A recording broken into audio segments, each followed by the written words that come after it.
Thank you for coming. I wish to speak with you both in a place where privacy was assured. We quite understand. What was it that you wished to discuss?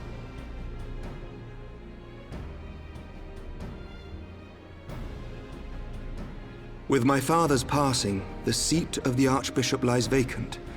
And so, in accordance with canon law, I have assumed his responsibilities. I should stress that this is a temporary measure. It was never intended that the Lord Commander of the Temple Knights serve in this capacity indefinitely. Quite the opposite. The statutes specify that I should surrender my powers as soon as a conclave of the senior clergy and the high houses have named a new archbishop. But in light of recent events, that would not seem appropriate. I confess I did not expect you to divulge quite so much quite so soon. The details of the Archbishop's plans, perhaps, but the true origin of the war and all it entails? I too had concerns. But when the Warrior of Light is witnessed returning to the capital upon the back of a dragon, one's options are rather limited. Mayhap I could have concealed certain details, but for how long? And at what risk? Should the truth have come to light in the meantime, how would the people have viewed my silence? After 1,000 years of lies and secrecy, I could not well abuse their trust and hope to be believed. The time for deception has passed.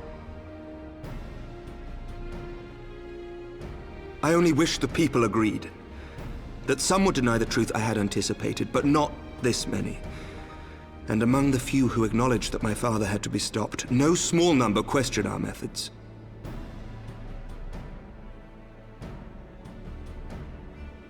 If they suspect a coup, it will not be long before some turn to violence.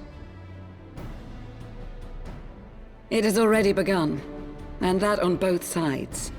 Men and women of the cloth are being harassed in the streets. Some have even been assaulted in the Broom. Hilda and her people have formed a watch to help us maintain order, but such measures will not prevent the unrest from spreading. For all our talk of peace, the people remain frightened and confused. For their sake, we must bring the Dragonsong War to a definitive end.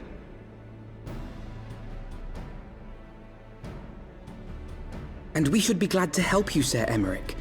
But what precisely would you have us do?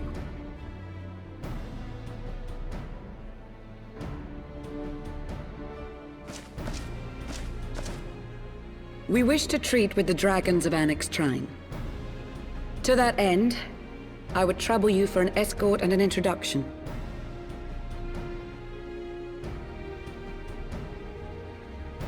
Anix Shrine? You would speak with Vidofnir, then? We must needs open a dialogue between our peoples. Acting as my representative, Lucia will extend an invitation to their leader, that she might visit us here in Ishgard. Were she still with us, I would of course have beseeched Isel's assistance in this matter. But as she is not, I must ask that you aid us in her stead. Will you do us this favor?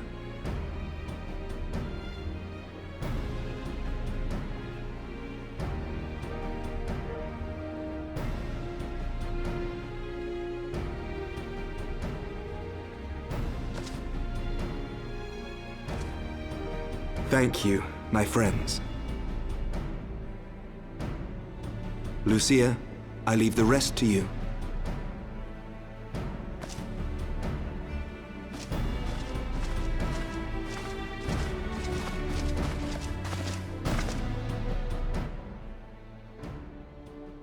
In the wake of the Archbishop's fall, the nation of Ishgard trembled, the faith of her people shaken to its very core.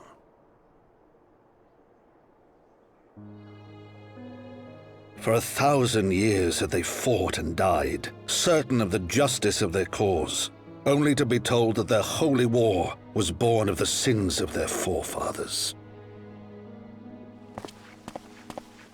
What then for those brave men and women, thus stripped of their righteousness but to despair, to deny the truth and decry its speakers?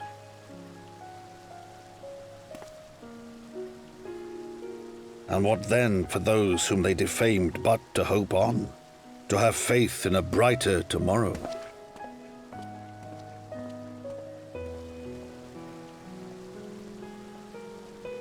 A tomorrow in which man and dragon might live together in harmony, then as distant as the very stars in the heavens.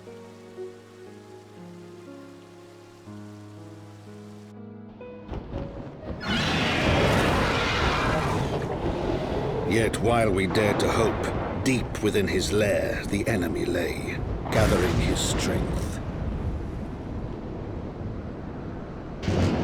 Nidhogg, now possessed of his 2 eyes and the body of the Azure Dragoon, prizes to which he had laid claim at the very hour of the hero's triumph.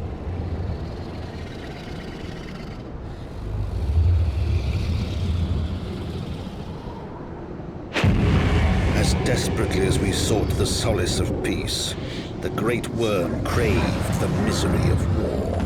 Nor was he alone in his misbegotten desire.